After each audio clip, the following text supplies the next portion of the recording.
2부 41번째 시간입니다. 야곱이 결혼하여 아들을 낳음. 이렇게 뭐 제목을 뭘로 정할까 고민하다가 그냥 본문에 있는 말하는 내용 그대로 야곱의 결혼이죠. 그 결혼을 해서 이제 자녀를 낳는 거죠. 우리가 다 알고 있는 것처럼 야곱이 두 아내 그리고 두 첩이라는 두 시녀, 아무튼 4명의 아내를 통해서 12아들을 낳게 되는 야곱 이야기를 우리가 다 알고 있으니까요. 본문에 대한 내용과 이해는 또 한번 읽어보시고 내용은 확인해 보시기 바라고요. 우리 함께 읽었던 창세기 29장은요. 야곱의 결혼과 자녀를 낳는 이야기. 야곱이 바단 아람으로 온 이유가 뭐예요?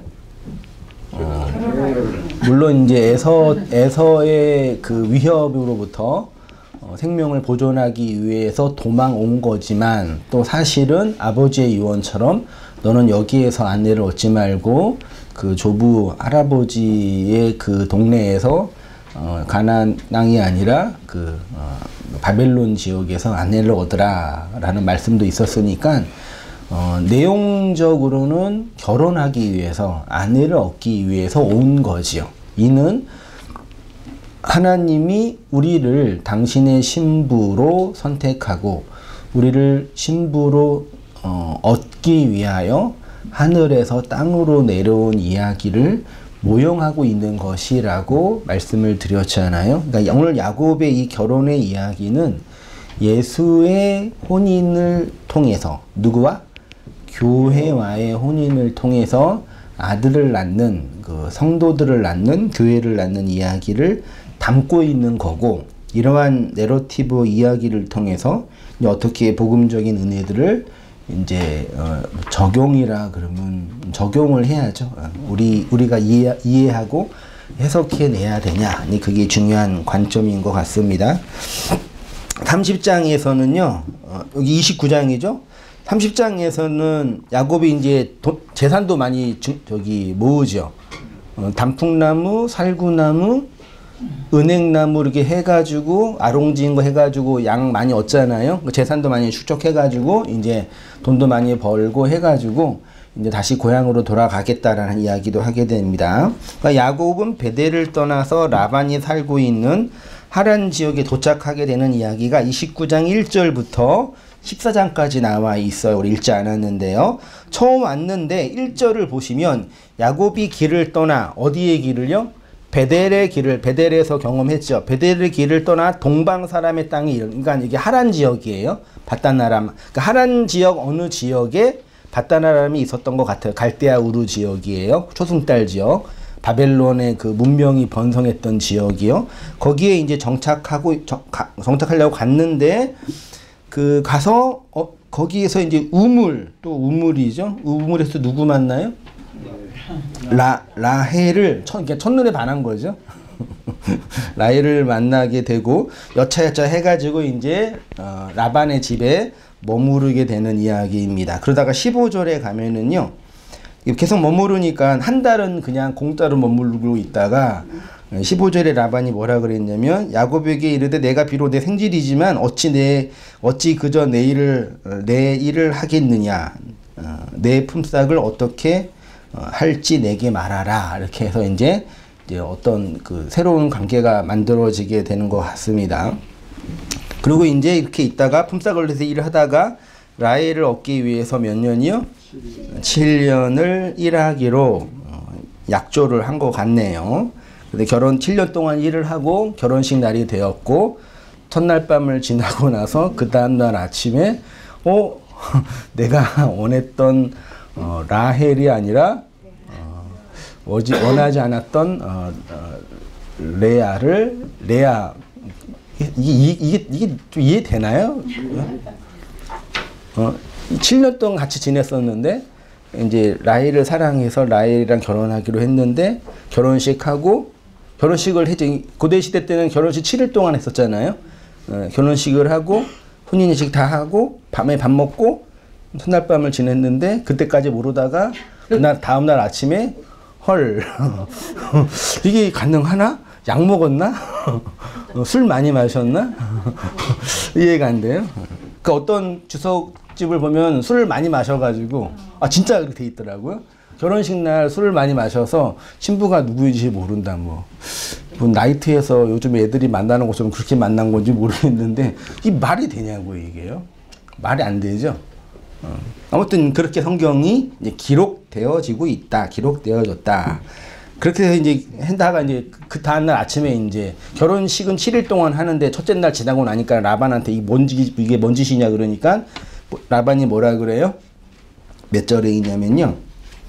27절에 이를 위하여 7일을 채우라. 이 무슨 말인지 이해되세요? 그러니까 제 느낌으로는 그 다음날 레아를 봐서 결혼 파토 내려고 그랬던 것 같아요. 야곱이 이게 뭔 짓이냐 그러니까 라반이 그러지 말고 결혼식 끝까지 다 해. 그러면은 라헬을 줄게. 그러니까 야곱은 첫날은 레아랑 잤고 마지막 날은 라헬이랑 잔 것 같아요. 그래서 이제 7일 동안 2명의 신부를 얻은 거죠. 내용상 되어 있습니다.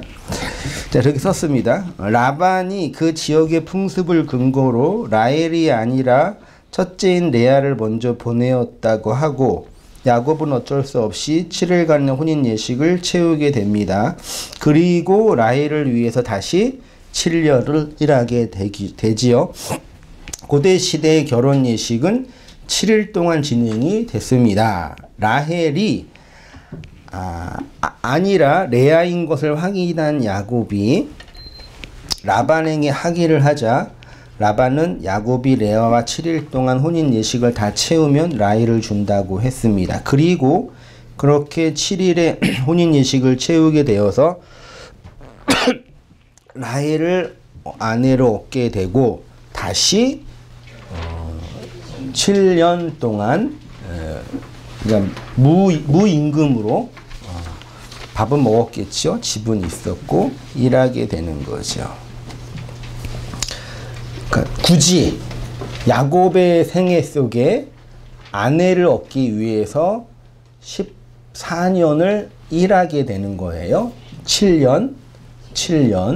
그리고 첫 번째 아내는 아내와 둘째 아내를 통해서 그리고 그녀들의 시녀를 통해서 12아들을 낳는 거죠. 그러니까 이 가정들을 통해서 인간의 개별적인 일들이 다 포함되어 있지만 분명한 것은 야곱은 4명의 아내를 통해서 12의 아들을 얻게 되는 이야기죠. 그리고 실제로 4명의 족장이 요셉까지 있는데 요셉은 그 애굽과 연결되어 있으니까 족장은 사실 야곱에서 끝나는 걸로 보여지는 거죠.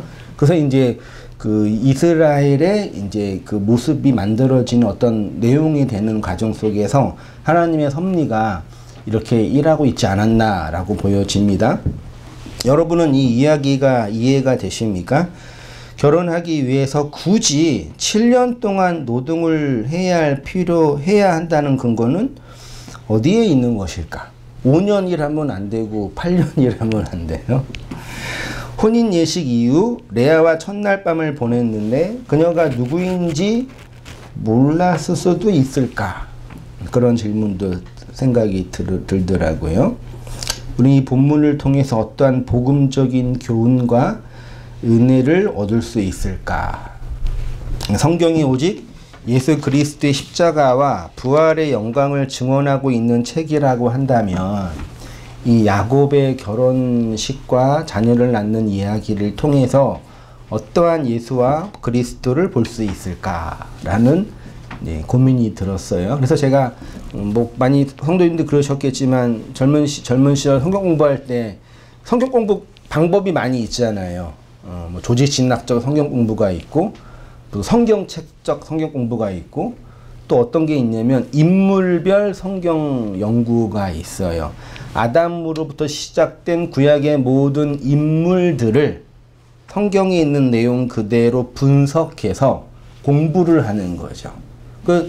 어렸을 때 보면서 많은 도전을 받았는데 공부하면서도 느꼈었지만 인물을 공부를 하면서 물론 예수님이나 바울이나 이렇게 디모데를 공부하면은 유익이 되지만 야곱을 공부하면은 어떠한 그 도전과 교훈을 얻을 수 있을까요? 가인을 통해서 뭘 배울 수 있죠, 우리가? 많은 사람들이 좋아하는 다윗은 어떠한 교훈을 얻을 수 있죠? 솔로몬은요? 솔로몬이 왜 망했는지 아세요? 이렇게 질문하잖아요. 왜 망했어요?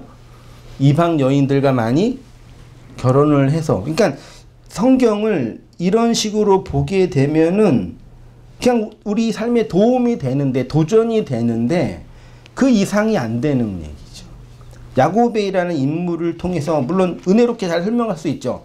약삭 바르고 형의 발 뒤꿈치를 잡고 온 그 약삭 바른 야곱을 하나님이 다루셔서 성화시키셔서 이스라엘로 만들었다. 그렇게 교훈하면 참 좋지요. 그런 식으로 정도 이해하는 거죠. 그래서 그렇게 제가 설명을 드렸습니다. 흔히 인물 성경 공부적인 관점으로 성경에 나온 인물들을 보면 우리가 얻을 수 있는 교훈은 매우 제한적으로 되어 있어요. 아담을 통해서 얻을 수 있는 교훈이라든지 노아를 통해서 얻을 수 있는 교훈이라든지 혹은 아브라함의 믿음을 본받는 방법이라든지 이 정도죠. 그러니까 문제는 뭐냐면 복음의 본질과 많이 벗어나게 되죠. 이게 어렵다라기보다는 인간의 경험과 체험을 뛰어넘는 차원이라고 느껴지는 게 뭐냐면, 제가 그래도 히브리어나 헬라어를 나름대로 공부하고 있어서 애를 쓰고 있는데 어느 인터넷에 보니까 이스라엘에 가서 히브리어를 공부하기 위해 이스라엘에 가서 거의 20년 동안 이스라엘 지역에서 히브리 대학을 다니면서 히브리어 그 학위를 받으신 어떤 분의 강의를 어떻게 하다가 인터넷에서 들었어요. 저는 되게 그런 분이 되게 부러운 부분이 있긴 있거든요. 그 설교 시간이나 강의 시간에 히브리어를 펴놓고 막 읽으면서 얘기해 주는데 너무 이렇게 그 자체만도 되게 저는 이렇게 인간적으로 부러운 거예요. 그래서 어떤 맛을 하실까 고민하고 듣고 있는데, 그냥 히브리어를 연구한 학자예요. 교수님과 같은. 근데 그분이 이제 설교를 하는데 아니다 다를까? 그렇게 하더라고요. 저는 충격인 거죠. 그러니까 문자나 언어를 공부해도 그 안에 있는 복음적인 진리와 내용을 경험하지 않으면 뭘 하든지 상관이 없는 것 같더라고요. 그래서 학자 20년 동안 그 학위를 받고 박사학위를 받아가지고 이 연구를 했는데 아람어도 했다 그러는데 복음의 진리와는 전혀 상관이 없는 것처럼 느껴지는 거죠. 그게 이제 이런 부분에 어려움이 있다라는 얘기죠. 왜 이런 내용과 상관이 없는 그런 이야기를 할까? 그런 생각이 들었는데, 그게 이제 바로 뭐냐면은 그 인물 자체, 이 사람들의 됨됨이나 이들의 성공과 실패를 통해서 내가 어떠한 교훈을 받냐, 이렇게 보는 거죠. 아니에요. 성경은 문자 하나도 누구를 얘기하고 있어요? 예수와 그리스도. 한 절도 예수와 그리스도. 한 책도 그 은혜를, 성경 전체도 그 하나님의 복음의 은혜를 설명하고 있으니 성경을 보면서 그 하나님이 우리에게 보여준 내용들을 헤아리고 이해하는 게 하나님의 은혜 안에 거하는 성도의 모습이라는 얘기죠. 자, 아무튼 오셔서 야곱이 고향을 떠나 바단 아람으로 간 이유는 단순히 형의 살해 위협으로부터 자기를 지키기 위함이 아니라 뭐라고요? 아내를 얻기 위해. 아내를 얻어서 뭐 하는 거예요? 결혼하고 결혼 낳아서 자식을 낳는 거죠. 왜요? 그게 그네들의 뭐예요? 구원이니까요. 창세기 1장 3장 이후부터 인류의 구원은 어디에 나타나요? 누구를 낳느냐, 아들을 낳는 것과 구원이 설명됩니다. 그래서 아담과 하와가 죄를 범하고 나서 자신의 구원을 위해서 제일 먼저 한 게 뭐예요? 자식을 낳았는데 이 자식이 하나님이 우리에게 준 그 메시아냐, 요걸 본 거예요. 누가 나오냐? 자식을 낳는 이야기라니까요. 그래서 그런 의미에서 야곱은 하나님의 구원의 과정 속에 인도함을 받고 있는 거죠. 이는 하나님이 이 아래의 세상에 살고 있는 우리를 주님의 신부로 선택하여서 부르시는 구원을 설명하고 있는 것이라고 말할 수 있습니다. 그래서 야곱이 신부를 얻기 위해서 한 것은 단순히 그가 인간적으로 노력하고 애쓴 것이 아니라 뭐예요? 구원을 이루는, 구원을 완성하게 하는 그의 일하심과 애씀이란 얘기죠. 누구를 통한? 하나님을 통한. 자, 29장 18절을 보세요. 같이 한번 읽어보겠습니다. 시작. 야곱이 라헬을 더 사랑함으로 대답하되 내가 외삼촌의 작은 딸 라헬을 위하여 외삼촌에게 라헬을 아내로 얻기 위해서 몇 년이요? 7년을 섬긴다 라고 표현되어 있죠. 이 섬기다라는 히브리어가 아바드라는 단어인데요. 성경에 많이 기록되어 있지만 창세기 2장에서는 에덴 동산을 지키는 거, 그게 아바드라고. 그러니까 에덴 동산은 뭐예요? 성전에서 일하는 거죠. 그렇잖아요. 에덴 동산은 성전에서 섬기는 것이 아바드인데 그 단어가 그대로 사용이 되었고, 출애굽기 8장 1절에서는 하나님을 이스라엘 백성이 섬길 때 쓰는 단어가 아바드거든요. 그러니까 이거는 그냥 노동하고 애쓰는 그런 노동력이라는 외적인 모습인데 내용은 뭐예요? 하나님이 원하는 어떠한 지점, 완성에 이르기 위해서 뭐 하는 거예요? 성전에서 애쓰고 노력하는 섬김을 표현하는 거예요. 그러니까 마치 지금 야곱은 라헬을 얻기 위해서 라반의 집에서 아바드하고 있는 것은 아담이 에덴 동산을 지키는 것과 이스라엘 백성이 광야에서 하나님을 섬기는 것과 이스라엘의 제사장들이 성전에서 하나님을 섬기는 것과 같은 내용이란 얘기예요. 이해되시죠? 그래야지만 야곱의 이 결혼을 위한 노력이 단순히 야곱 개인의 영달과 번영을 위한 욕심이 아니라 하나님의 나라를 위한 일이란 얘기죠. 그랬잖아요.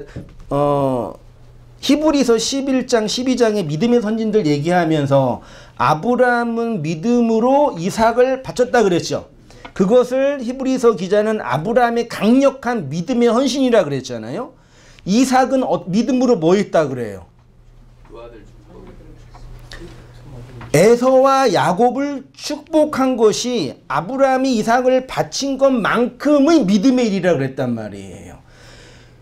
말하자면 야곱도 라반의 집에서 그냥 자기가 사랑하는 라헬을 얻기 위해서 내가 노력하겠다라는 얘기인데, 그쵸?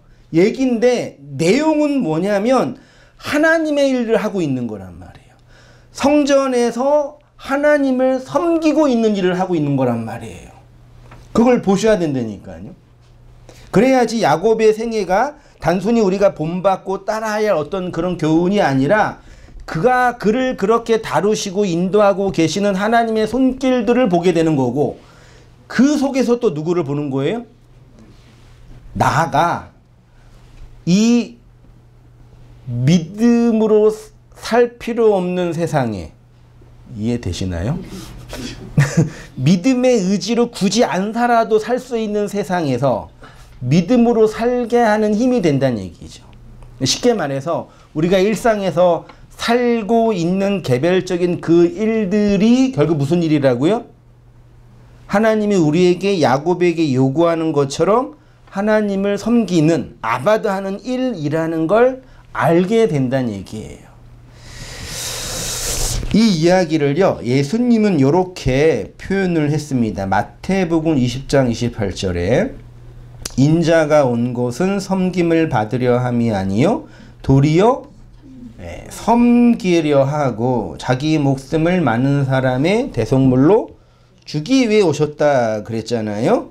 예수님의 섬김은 교회를 위한 섬김이고 그 섬김은 자기 목숨을 대속물로 드리는 섬김이라고 합니다. 예수님의 십자가의 죽으심은 교회를 뭘로 얻기 위한? 신부로 얻기 위한 섬김이죠. 자, 그러면 지금 예수님과 야곱이 똑같은 걸 뭘 하고 있는 거예요? 야곱도 뭐 하려고 지금 섬기고 있어요? 신부를 얻기 위해서. 예수님도 뭐 하려고? 신부를 얻기 위해서. 누가 더 멋있어요? 누가 더 위대해요? 누가 더 교훈적이에요? 야곱은 고작해야 자기가 그냥 눈에 예쁘게 보이는 신부를 얻기 위해서 일하는 거고, 예수님은 나 같은 죄인을 살리기 위해서 십자가에서 죽으신 섬김이고, 그치요? 그렇게 보는 거지만 그거를 내용으로 봐야 된다.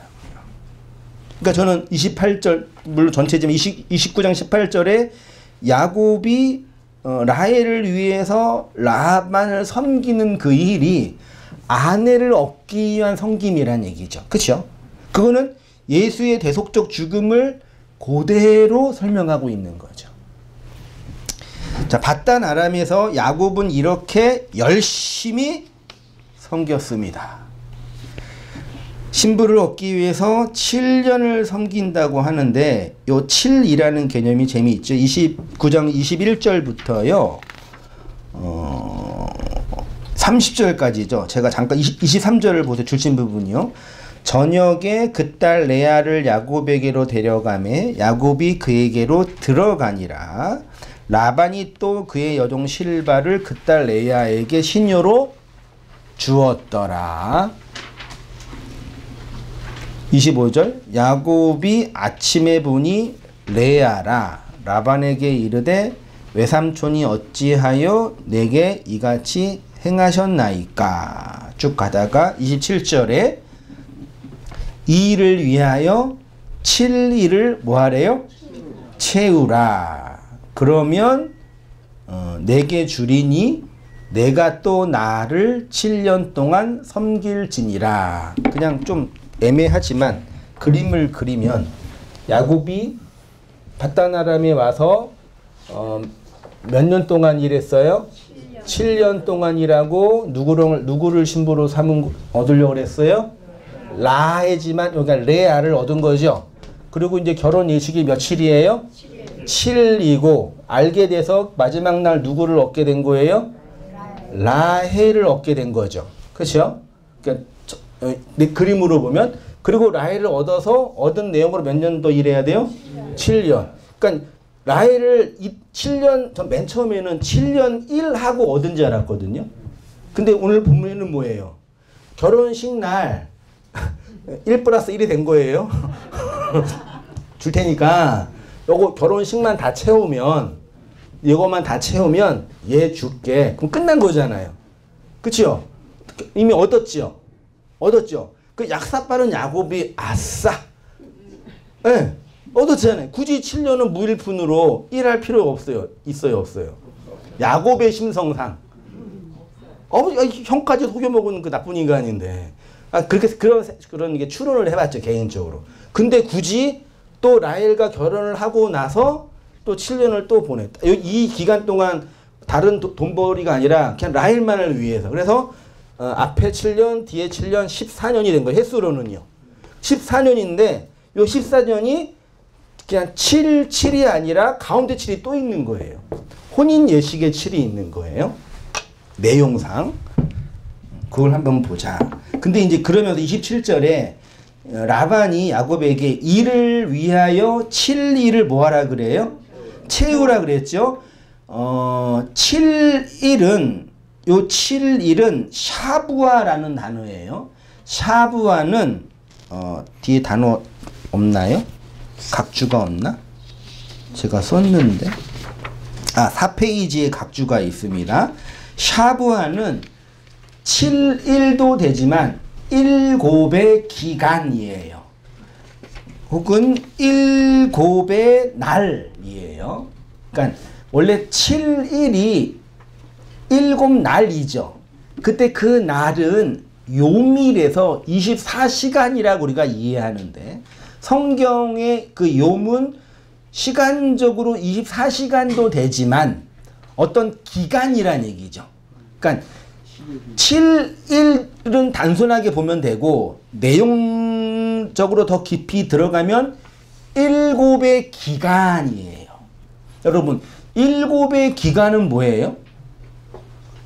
하나님의 언약이 실효되고 완성되는 어떤 기간이 7의 기간이라고요.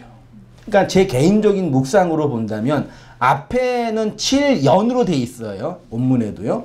뒤에도 7연으로 되어 있는데 가운데는 세부하라 그래서 7기간이란 얘기예요. 그러니까 이거는 단순히 7일 정도가 아니라 야고백이 어떤 것이 완성되는 하나님의 언약이 실효되는 그런 의미 있는 날을 설명하고 있는 거죠. 말하자면 신약으로 말하자면 하나님의 크로노스의 시간이 카이로스로 임하는 물리적인 율법 크로노스의 시간에 하나님의 카이로스의 십자가가 세워지면 의미 있는 시간, 내용의 시간이 되는 것처럼 야고보에게는 그런 시간이 된 거죠. 그도 그럴 것이 7일 동안 2명이랑 보냈으니까 그건 웃자고 한 얘기고 그렇게 하나님의 신부를 얻게 되는 의미의 시간으로 보여져요. 단어적으로 보면은. 근데 그래서 7일을 채우라 그랬죠. 요 채우라는 단어가요. 히브리어로 말레라는 단어인데요. 뒤에 가서 보겠지만 예수님이 산상수훈에서 본인이 온 이유는 율법을 폐하러 온 것이 아니라 율법을 뭐 한다 그랬어요? 율법을 완성하다라는 헬라어가 플레레오라는 단어거든요. 그게 그냥 물량적으로 꽉 채우다라는 의미도 있지만 율법을 완성시킨다는 의미도 있단 말이에요. 그 단어랑 같은 단어예요. 이 채우라는 단어가요. 만약 그런 개념으로 확장해서 본다면 자 내가 이제 이 두 아내를 얻기 위해서는 7의 그 언약을 네가 뭐 해야 돼? 채워 넣어야 돼. 완성해야 돼. 그래야 돼. 그 얘기를 라반이 하고 있는 거죠. 내용적으로 본다면 묵상을 해 본다면요. 예. 그러니까 가운데쯤입니다. 7이라는 기간보다는 7이라는 의미를 할 수 있겠습니다. 또한 채우라라는 단어는 말레란 단어로 공간적인 충만뿐만 아니라 존재와 질적으로 완성되는 어떤 의미이죠. 단순하게 혼인 예식의 7일을 다 채우라는 것뿐만 아니라 7의 기간, 혼인 예식이 진행되는 7이 완성되도록 채우라는 의미입니다. 그러니까 7일이라는 혼인 예식의 기간은 야곱이 레아를 라헬로 얻게 되는 기간이에요. 잘 들어보세요. 원래 야곱이 사랑했던 여인은 누구예요? 라헬인데 라반은 누구를 줬어요? 레아를 줬어요. 왜요? 라헬을 얻기 위해서는 레아가 먼저 가야 돼요. 그렇죠? 그러면 하나님이 우리를 사랑한다고 할 때 하나님이 나를 사랑한다고 할 때 나는 레아예요? 라헬이에요? 저를 보세요. 중요해요. 하나님이 여러분들을 사랑한다고 할 때 여러분들은 라헬이에요? 레아예요? 아니, 라헬을 사랑하잖아요. 근데 라헬인데 누구라고요? 그럼 어떻게 해야 돼요? 두 개를 다 얻어야 되는데 두 여인인데 하나예요. 사실은요. 레아라는 앞에 것 율법이 깨트려져서 라헬이 주어지는 거죠. 그러니까 하나님이 나를 사랑한다는 얘기는 내 모습 이대로 날 받으시옵소서. 그러고 하나님께 기도를 하잖아요. 그럼 하나님이 내가 그렇게 기도해가지고 내 모습 이대로 주님께 가면 하나님이 뭐라 그러세요? 어휴 예뻐라 내 사랑하는 아들아 그러실까요? 아니, 우리가 그러니까 인간적으로 기도할 때 그런 위로가 될 수 있는데 좀 깊이 생각해 보세요. 나라는 이 율법의 체제, 이 아래의 세상에서 본성을 가지고 인간의 욕망을 가지고 나름 애쓰며 살고 있는 이 나를 하나님이 볼 때 사랑한다 성민아 그러시겠냐고요. 안 그러실 거 아니에요. 이 나를 사랑한데, 나를 사랑한다는 얘기는 나의 라헬로 사랑한다는 얘기예요. 원래는 라헬을 사랑해요. 근데 라헬인데 레아란 말이에요. 이 땅에서는. 이해되세요? 그러니까 이런 본문을 가지고 누구는 더 한글 성경에도 라헬이 더 예뻤다고 되어 있나요? 레아는 또 눈이 어둡다고 되어 있고, 그렇죠? 그게 단순히 외적으로 얘기하는데 그런 얘기가 아니라니까요. 우리를 그 진리로 하나님이 보세요. 그 진리로 보셔야지 우리를 사랑한다고요. 그 내용으로 우리를 보는데 이 아래의 세상에서는 아직 그 라헬이 아닌 거 말하자면 아니라고요. 그래서 뭘 하셔야 돼요? 레아로 서 있는 그 첫사람을 죽어서 라헬로 살아나는 거죠. 그래서 다시 7로 살아서 자녀를 낳는 이야기인 거죠. 좀 이거 이해되시나요? 왜냐면 그렇게 전문 이렇게 묵상해 봤어요, 저는. 네, 생각해 봤어요. 그렇게 생각해 보니까 그 맞죠. 그래서 이 아래의 세상에서 우리가 율법의 세상을 살고 있는데 그 율법을 일곱이라는 언약으로 바라보고 이해해야지 그게 완성으로 주어지는 얘기죠. 7일은 혼인 예식의 기간이지만 레아를 라헬로 얻게 되는 언약의 기간이에요. 무슨 말이냐면 야곱은 라헬과 혼인을 하려고 했는데 그 당시 사회법으로 동생이 먼저 결혼할 수 없는 것이었기 때문에 언니인 레아가 먼저 결혼을 해야 했습니다. 그래서 혼인 예식 첫 번째 날에는 레아와 혼인을 하였고 마지막 날에는 라헬과 혼인을 하게 된 거죠. 뭐 해서? 일곱을 다 채워서, 일곱을 완성해서, 다른 말로 일곱의 의미를 다 드러나게 해서. 나중에 뒤에 보겠지만 이건 우리의 인생 속에서 그대로 경험되는 거예요. 창세기 25강쯤인가 일곱 음을 얘기할 때 이 세상은 일곱으로 설명된다고 했잖아요. 우리가 눈으로 보는 색깔도 일곱 빛깔 무지개죠. 가시광선의 세상도 눈으로 보는 일곱 색깔 이 세상이 무지개고 우리가 말하는 것도 노래하는 것도 일곱 파름개는 아닌가요? 아무튼 일곱 음계죠. 그러니까 이 율법의 세상에서 육을 가지고 있는 나가 하나님의 그 사랑을 일곱으로 봐야지 언약이 주어지는 거고 안식이 주어지는 거고 그렇게 양식을 간직하고 있는 자가 노래를 하는 것이 하나님을 뭐 하는 거예요? 찬송을 하는 거예요. 그게 일곱 언약이잖아요. 일곱이라는 이 말 자체가 쉐바라는 단어인데 일곱이란 뜻도 있지만 동사로 뭐라 그랬어요? 실컷 먹이다. 그러니까 일곱은 하나님 우리에게 뭐 하는 거예요? 먹이는 거예요. 먹이는 걸 뭘 주는 거예요? 말씀을 주는 거잖아요. 양식을 주는 거잖아요. 깨달음을 주는 거잖아요. 용서를 주는 거라니까요. 하나님의 은혜의 내용을 계속 주는 거예요. 그래서 이 율법의 세상을 일곱으로 보는 거예요. 그렇죠? 그러면 얼마나 세상이 아름다워요. 일곱 빛깔 무지개. 우리의 이 말은 별거 없지만 일곱의 음계로 곡조를 만들면 그 아름다운 노래가 되고 우리의 이 아래의 세상 여섯 날들은 그냥 육체의 노동을 위해서 지지고 볶고 살고 있는 고난스럽고 고통스러운 날이지만 일곱으로 안식이 주어지는 언약이 주어지면 일하는 이 날이 하나님의 안식을 경험하는 날이 되는 거잖아요. 그러니까 율법으로 주어진 세상에 하나님에 의해서 채워지게 되면 그것이 일곱의 언약으로 완성이 되는 거죠. 말하자면 27절의 이야기는요. 이를 위하여 7일을 채우라는 얘기가 이런 의미인 거죠. 그러면은 너에게 아내가 주어질 거야. 이렇게 얘기한 것처럼 보여집니다. 3페이지 중간쯤입니다. 야곱은 그가 사랑하는 라헬을 얻기 위해서 14년을 봉사했습니다. 근데 그 내용은 앞에 7, 가운데 7, 끝에 7 세 번이 있어요.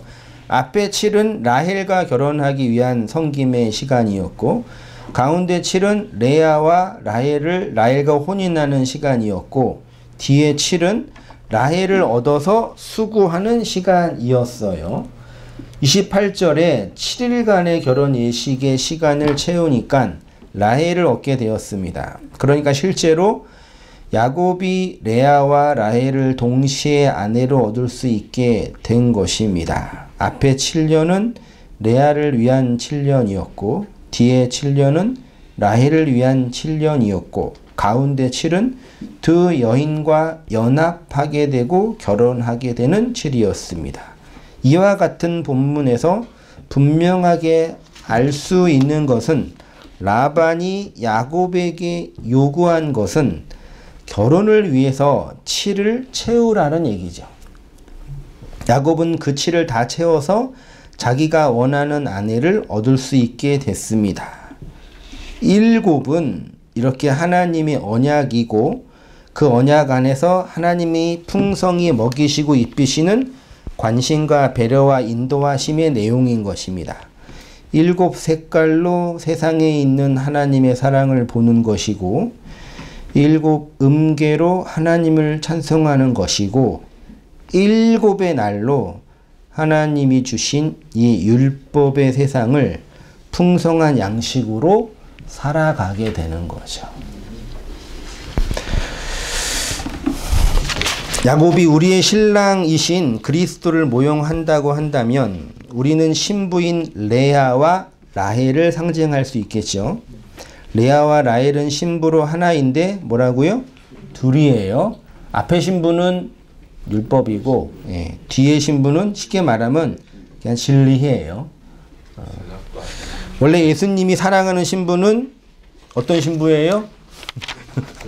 진리의 신부예요. 그럼 육의 신부는 싫어하냐? 그건 아니죠. 뭘로 필요해요? 과정으로 필요해요. 이 논쟁은 끊임이 없는데요. 영과 육의 개념은 여전히 논쟁하고 있거든요. 그러니까 육은 시간과 공간 속에 제한되어 있죠. 영원해요? 제한적이에요? 영은, 소위 말해 영은 시간과 공간 속에 제한되어 있지 않죠. 그건 뭐예요? 시간적으로 영원한 거죠. 그렇죠? 그럼 육이 귀해요? 영이 귀해요? 그 육은? 죄는 육에 있어요? 영에 있어요? 영에는? 영은 깨끗한 거고 육은 더러운 거예요?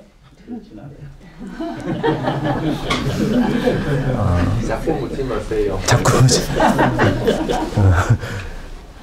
이게 되게 잘 이해하셔야 돼요. 그러니까 하나님이 우리를 이 아래의 세상에 육을 가진 존재로 던져 놓으신 이유가 이 때문이라니까요. 그걸 모르면 영원히 하나님과 대적하며 싸우는 거고 그게 좀 나아지면 육의 하나님을 붙잡고 살아가는 거예요. 육체 예수를 붙잡고 살아가는 것 정도 되는 거예요. 이게 해결이 안 되면요. 그러니까 영원한 건 영이죠. 우리 육은 솔직히 이건 분자로 되어 있는 거니까 시공간 속에서 사라질 거잖아요.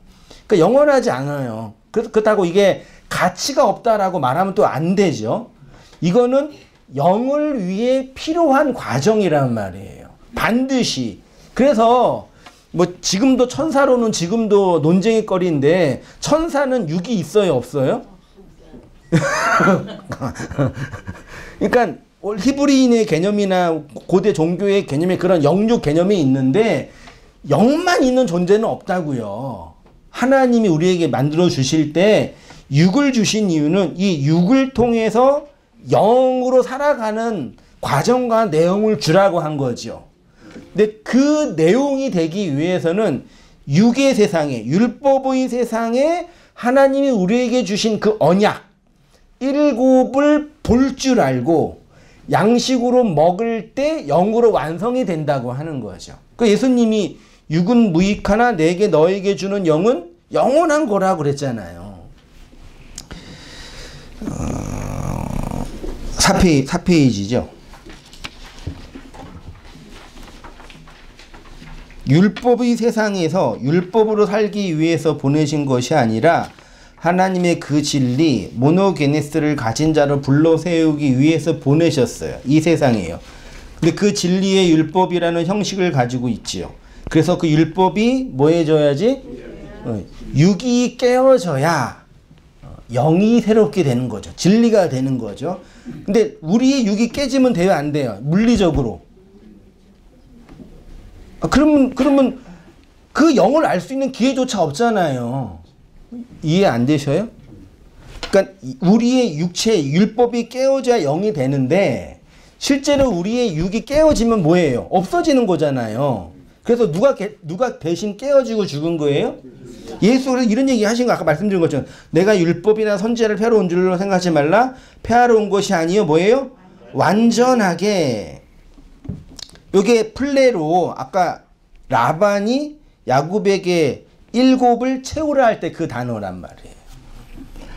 하나님이 우리에게 율법을 주신다는 것은 그 내용을 알게 하기 위해서 예수님이 오신 것인데 그 완전함은 예수님이 십자가에서 죽는 죽음의 사건을 통해서 시작이 되고 부활하시어 그 영으로 임하시는 사건을 통해서 완성이 되는 거죠. 창세기 29장 27절과 28절 한번 같이 한번 읽어보겠습니다. 시작. 이를 위하여 7일을 채우라. 우리가 그도 내게 주리니 내가 또 나를 7년 동안 섬길지니라. 야곱이 그대로 하여 7일을 채우매 라반이 딸 라헬도 그에게 아내로 주고. 야곱은 자신이 원하는 신부를 얻기 위해서 물리적인 횟수로는 14년 7일을 보낸 거죠. 물리적으로는요. 언약적으로 볼 때는 일곱의 시간을 보낸 거죠. 일곱을 몇 번이요? 하나님의 언약이 3번으로 완성이 되는 그 시간을 보낸 거예요. 일곱의 언약이 셋으로 완성이 되어야 진짜 원하는 신부를 얻는 거란 말이죠. 그렇죠? 그러면 반대로 해보세요. 우리가 주님의 진짜 신부가 되기 위해서는 뭐예요? 일곱의 언약이 셋으로 이 땅에서 뭐예요? 완성이 되어야 될 거 아니에요. 그 얘기가 계시록에 설명되어 있는 건 사실은요. 교회의 신랑이신 예수님이 이 땅에 오셔서 일곱의 언약을 다 완성하신 후에 우리를 주의 신부로 삼아 주셨죠. 그래서 처음 결혼은 레아가 먼저 하고 야곱은 원래 라헬과 결혼을 했던 거죠. 우리도 신랑을 한 번 만나요? 2번 만나요? 잘 들어보세요. 예수님을 한 번 만나야 돼요? 2번 만나야 돼요? 그러니까 기존 이 조지신학의 구원 개념은 예수님을 믿으면 구원받는다는 얘기는 그냥 되게 심플한 거고요. 예? 그건 예수가 뭔지도 모르는 거고, 잘 들으세요. 예수를 2번 만나야 돼요. 이해되시죠? 첫 번째 만날 예수는 누구예요? 육체로 오신 그 예수를 만나야 돼요. 율법으로 오신 그 예수를 만나야 된다고요. 그 예수님이 십자가에서 죽으셨죠. 누구로 죽으신 거예요? 나로 죽은 거잖아요. 그래서 첫 번째 예수를 만나면 뭐예요? 죽어야 돼요. 할렐루야. 절 보세요. 첫 번째 예수를 만나면 뭐 해야 된다고요? 그 예수는 나한테 와서 나를 죽이러 오시는 예수라니까요. 아니 여러분 십자가라는 그 스타우로스 그 막대기 자체는요. 그 오늘날처럼 기독교 문명이 전 세계 기독교 문명이 돼버렸기 때문에 아름답게 보이는 거지. 1세기 경에서는 뭐예요? 사형 틀이에요. 말하자면 어느 나라에서 전기 충격기로 사람을 죽인다 그런다 한다면은 이 전기 충격기는 나의 구원이니 이거예요. 바울의 문맥으로 본다면 이 십자가는 나의 능력이라 그랬잖아요. 그 십자가는 이 오랏줄은 목매는 오랏줄은 구원의 능력이니 그거예요. 교수되는 나의 구원의 능력이니 이게 충격이잖아요. 그러니까 스타우로스는 그 당시에 스타우로스는 그러니까 철저하게 폭력을 당하여 죽는 사형틀이란 말이에요. 그러니까 첫 번째 예수는 우리를 반드시 그 스타우로스로 끌고 가는 존재라니까요. 만나셨죠? 네. 저 뒤에 안 만나시면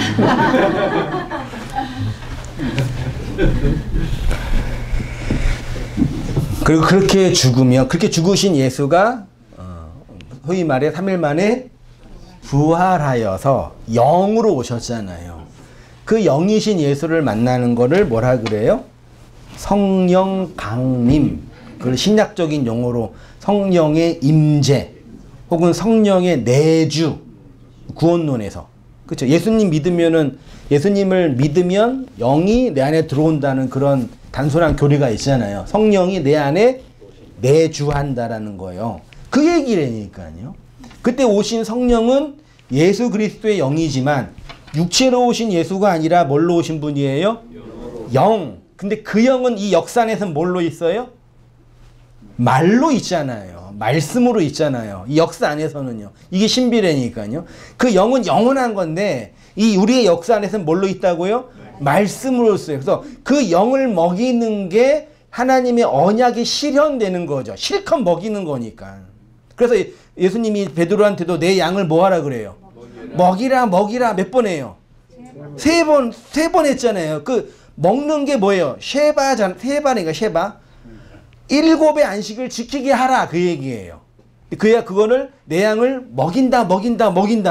그거를 그대로 기독교에서 받아들여서 개신교 목사들이 그 예수님의 말씀을 따라서 사역을 하면서 뭐 한다는 얘기예요? 말씀을 먹인다 그러잖아요. 근데 그 말씀이 무슨 말씀이어야 돼요?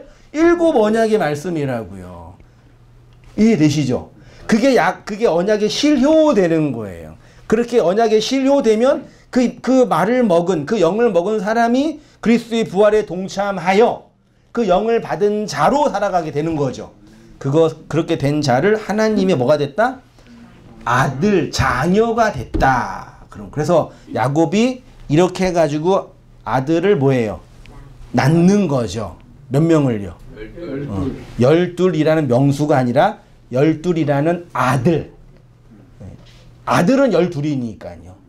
숫자 12 정도가 아니라 12를 낳은 거예요. 7을 셋으로 완성하여서 12를 낳는 거죠. 그 이야기가 야곱의 생애의 이야기라니까요. 그 얘기를 제가 쭉 썼습니다. 우리의 신랑이신 그리스도를 만나는 것은 2번 만나는 거죠. 첫 번째 만날 때는 나의 2번째 만날 때와 다른 것이겠죠. 첫 번째 만나서 죽고 그 죽음으로 7 언약이 완성이 되면 2번째 만나서 살아나는 거죠. 전자는 율법의 예수라고 한다면 후자는 진리의 그리스도다 하고 표현을. 그래서 이제 신약의 성도들이 신앙 고백이 뭐였어요? 우리는 신앙 고백을 사도신경으로 전능하사 천지를 만드신 하나님을 내가 믿사오며 하는데 신약교회는 그런 거 없었잖아요. 초대교회는. 신앙 고백이 뭐였어요? 예수는 그리스도입니다. 이거 신앙 고백이었다니까요. 신약 서신 잘 보세요. 너희가 십자가에 달려 죽은 그 예수가 뭐다? 그리스도다. 그리스도는 뭐예요? 메시아고, 메시아는 기름 붓는 자고, 그 기름 붓는 자 그분이 영이라 그랬잖아요. 그러니까 예수가 그리스도입니다. 이게 신앙 고백이라니까요. 1세기경 성도들한테요. 이게 있었던 거예요. 그네들에게도요. 육체로 오신 예수가 죽고 영으로 오신 그리스도가 나에게 말씀으로 임하셨습니다. 그래서 우리는 모이기를 패하는 어떤 이들과 같이 그러면 안 되고 모여서 그 진리의 코이노니아를 늘 힘써야 합니다. 그 얘기를 한 거예요.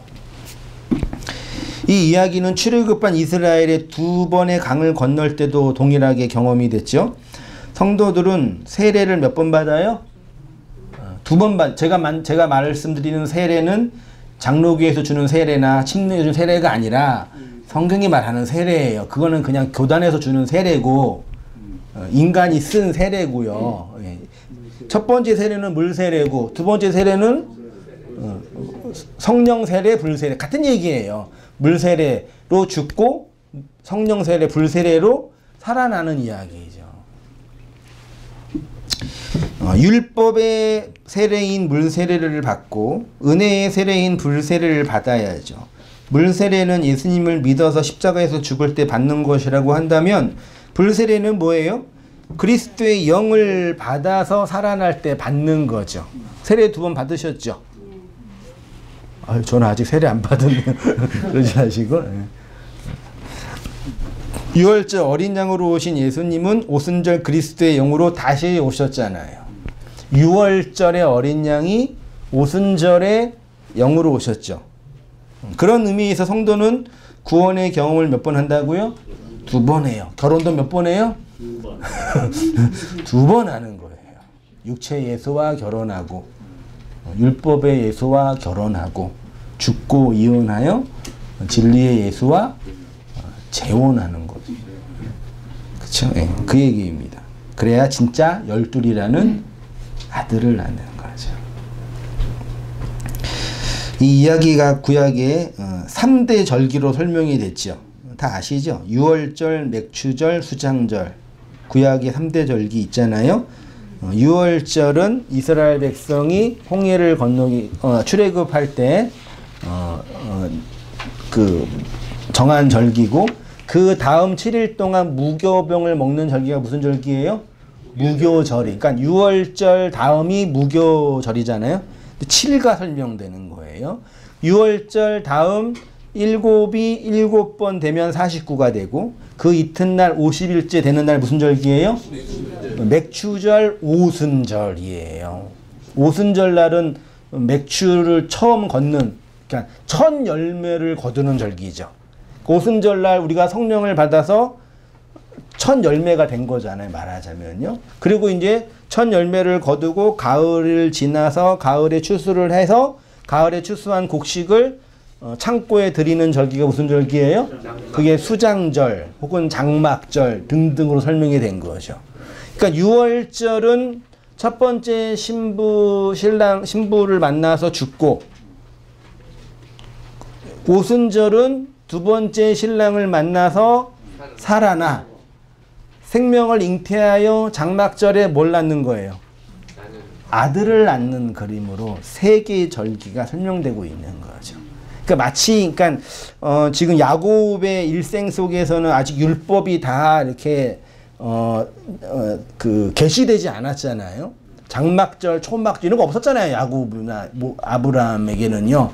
근데 이런 생애를 통해서 그런 구약의 그 예법이나 율법이 이렇게 힌트로 주어지지 않았을까? 그렇게 한번 생각해 봤습니다.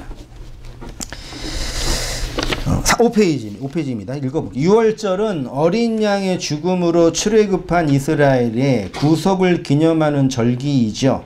원래 모든 장자는 반드시 죽어야 되는데 유월절 어린 양의 피를 문설주와 문방에 바르면 그 패스오버 되는 절기죠. 죽음을 경험하지 않고. 그게 유월절이잖아요. 다시 말해서 이스라엘의 모든 장자, 첫 번째 난 것은 반드시 죽어야 되는 거고 실제로 죽는 거죠. 죽는 거예요.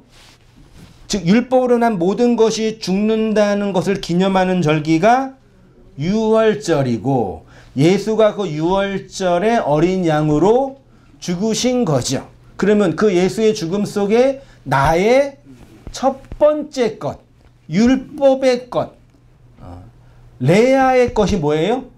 죽어야지만 정말 주님이 사랑하는 라헬이 보이는 거죠. 말하자면요. 예수님이 유월절 어린 양으로 십자가에서 죽으셨습니다. 이는 육체로 오신 예수의 죽음이고 율법으로 오신 예수의 죽음이며 표적으로 오신 예수님의 죽음인 거예요. 그렇죠? 그래서 기독교의 시작은 예수의 오심과 죽으심이 아주 중요해요. 그리스도교예요. 근데 그렇다고 이 육체로 오신 예수의 죽음과 이 십자가 사건만 기억해서 이것만 주구장창 믿고 따르면 돼요? 안 돼요? 안 돼요. 그걸 잘하는 데가 가톨릭이에요. 네? 그걸 잘하는 데가 가톨릭이라고. 넘어가야죠. 지나가야죠. 필요해요. 네. 아니 모르는데 보여줘야죠. 네. 그래서 우리도 그렇게 열심히 노력도 하고 애도 써보고 나름대로 이렇게 살아가는 거예요. 반드시 지나야 돼요. 네. 6월절 다음 절기가 오순절이잖아요. 맥추절 77절이라고도 하는데 6월절 이후 7 안식일이 7번 지난 다음 날 50일이 되는 날이 오순절이고 이 오순절날 성령이 임했잖아요. 십자가에서 죽으신 예수님이 부활하여 승천하시고 몇 명의 성도에게 영으로 오셨어요? 사도행전에는 120 문도라. 굳이 예수님이 승천하실 때 몇 명의 성도가 그 승천하신 걸 바라봤다 그랬어요? 5,000명이요? 500. 그러니까 실제로 그거 보면 되게 진짜 인간이 간사해요. 그 5병이나 7병이 할 때는 수만 명이 군집해가지고 그 먹으려 쫓아다녔는데 부활할 때는 고작 500명 남아서 예수님 바라봤잖아요. 그리고 올라갔다가 10일 만에 오셨잖아요. 영으로. 근데 500명 보고 있다가 마가의 다락방에 모인 사람은 숫자로는 120명이라고. 다 어디 간 거예요? 그 숫자가 중요한 게 아니라 의미가 중요한데 12에게 떨어진 거예요. 영이요. 그들이 성령의 첫 열매가 된 거죠. 그네들을 통해서 그네들에게 교회가 임한 거죠. 교회가 된 거죠. 그 다음에 그게 이제 오순절이고 그 다음에 이제 장막절은 6월절은 레아와 혼인한 절기라고 한다면 두 번째 오순절은 라헬과 혼인한 날이라고 했습니다. 마지막 절기인 장막절은 뭐예요? 말하자면 아들을 낳는 거죠. 당연히 야곱이 신부들을 통해서 얻은 12아들을 상징하는 것인데 수장절은 레아와 라헬을 통해서 자식을 낳는데 그 자식이 곧 풍성한 뭐예요? 열매. 그러니까 그 풍성한 열매는 풍성한 자식인 거죠. 그러니까 이스라엘 백성이 풍성한 열매를 맺는다는 얘기는 뭐예요? 자식을 많이 낳는다는 얘기예요. 바울이 여자가 뭐함으로? 자녀를 낳음으로 생명을 잉태함으로 뭐 받는데요? 구원받는데요. 그러면 교회인 우리도 라헬로 있었던 우리가 하나님의 사랑받는 레아가 되면 잘못됐네요. 그렇게 있었던 레아로 살고 있는 나가 하나님의 사랑받는 라헬이 되면 뭘 낳아요? 아들을 낳는 거죠. 그럼 교회가 하나님의 7 안식이 완성된 그 아들 복음을 뭐 하는 자가 돼요? 낳는 자가 되는 거예요. 그거를 신약 성경에서는 진리로 뭐 한다? 낳는다, 말한다, 호몰로게요 한다. 아니 사람 몸에서 나오는 데는 뭐예요? 아래 입과 위 입뿐이 없잖아요. 몸에서 뭐 나오는 게 맞잖아요. 그 입에서 뭐가 나와요? 말이 나오는데 어떤 이에게는 썩은 동태 눈깔 같은 말만 나오기도 하고 어떤 이에게는 생명을 살리는 진리의 생명수가 나오는 거죠. 그 구약 성경의 에스겔 성전에서는 성전이 하늘에 있고 그 성전에서 뭐가 나와요? 맨날 물 나오잖아요. 그 물이 온 세상을 적신다 그랬잖아요. 그 우리 이 몸이라는 성전에서 나오는 게 뭐예요? 입에서 나오는 게 말이잖아요. 근데 이 말이 어떤 이에게는 어떤 이들은 죽이는 말이라고도 하고 어떤 이는 살리는 말이라고도 실제로 우리가 실제로 육체인 우리의 성전도 좋은 말만 해야 돼요. 나쁜 말 하면 그러니까 나쁜 말을 하면 돼요, 안 돼요? 아이고. 좋은 말을 해야 돼요, 나쁜 말을 해야 돼요? 착한 말을 해야 돼요, 나쁜 말을 해야 돼요? 저도 이렇게 세상에 살면서 세상에 찌들어 드니까 말이 거칠어지더라고. 그러니까 이게 말이 넌 착하다, 너는 생명이 있다, 너는 사랑받을 만하다. 계속 말을 계속하면은 그렇게 되면은 그 말을 듣는 존재가 이렇게 살아난다면서요. 너는 죽어, 너는 나쁜 놈이야. 그러면은 진짜 죽는다면서요. 그 보여주는 거라니까요. 그러니까 겉으로뿐만 아니라 내용적으로 이 세상에 그리스도의 그 7 언약이 완성된 그 말은 누구에게만 있어요? 한성민에게만 있어요? 교회에게만 있잖아요. 그러니까 그거를 뭐 하는 자로? 말하는 자로. 그게 아들을 뭐 하는 거래요? 낳는 자로 하는 거예요. 말하세요. 못하시면 독백이라도 하세요. 쓰기라도 하시고. 정말이에요. 그렇다고 막 자기 잘난 척 말하고 그렇게 막 개념 없이 그 진리를 말하게 된다고요. 그게 아들을 낳는 거라고. 그러니까 교회는 그리스도라는 진리의 신앙을 통해서 복음을 낳는 자로 서게 되는 거죠. 그리고 하나님이 반드시 우리를 여러분들 뭐예요? 그렇게 잡고 그렇게 생명을 낳는 자로 이끄시겠다라는 하나님의 강력한 의지와 하나님의 열심이 담겨져 있는 거죠. 그 인생은 그걸 경험하고 배우는 거라고 생각이 들어요. 나의 노력과 나의 수고도 필요한 과정이지만 그거를 뛰어넘게 하시는, 아니 그걸 통해서 일하고 계시는 하나님의 끊임없는 준엄한 일하심과 열심. 오늘 오면서도 찬송가를 듣는데 여기 복음성가를 듣는데 시편 119편 시편 내용 아세요? 네. 멀리서도 나의 안고 일어섬을 감찰하시고 나의 마음속에 있는 것들을 다 알고 계시는 그 하나님. 그러니까 단순히 나의 모든 것을 알고 있는 전능하신 하나님이 아니라 나를 그렇게 하나님이 원하시는 모습으로 이끄시고 끌고 가시고 미시고 다루셔서 반드시 당신의 주권과 의지를 나 한 사람에게 끄집어내시겠다는 하나님의 의지가 담겨져 있는 그런 시의 고백이잖아요. 그런 걸 감지하고 인식하는 자가 누구라고요? 성도예요. 6날 동안 이렇게 죽도록 말하자면 이렇게 애썼지만 7날에 뭘 기억해요? 안식의 날이구나. 이 들어온 세상에 세욕을 따라 살고 있는 세상이지만 7빛깔 무지개를 보면서 하나님이 우리에게 준 언약이구나. 다 인간이 자기 노래하고 자기 찬양하고 자기 자랑하며 살고 있지만 하나님께 드리는 7 음계의 아름다운 노래를 하면서 하나님의 그 언약을 기억하는 거. 그게 성도만 감지하는 복음의 능력이라는 얘기죠. 그게 아들을 낳는 이야기입니다. 그래서 이후에 39장 31절부터 30장까지 몇 명의 아들이요? 첫째 아들이 르벤, 시므온, 레위 하다가 마지막 아들이 누구예요? 베냐민이죠.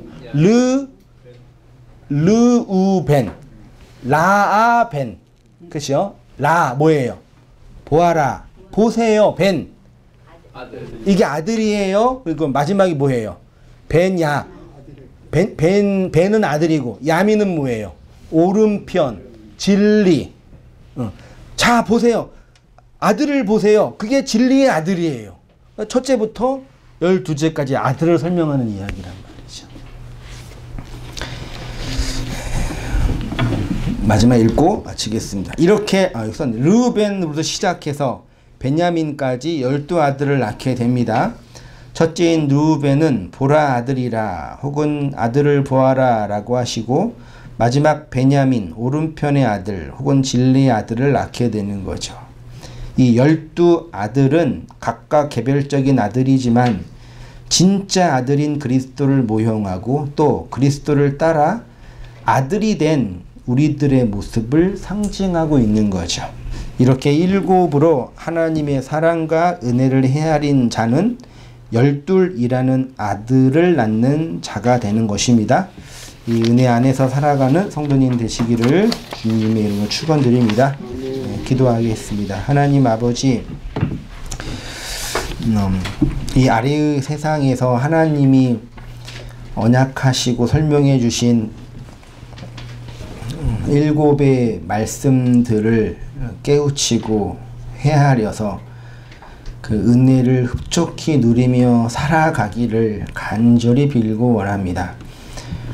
죄와 악과 우리의 왜곡된 폐역으로 고난당하고 아파하고 있는 저희들에게 하나님의 생명의 언약과 은혜의 나타나심으로 부어주신 주의 일하심들을 기억하게 하시고, 그 속에서 은혜를 따라 살아가는 우리의 모습들이 될 수 있도록 주님 인도하여 주옵소서.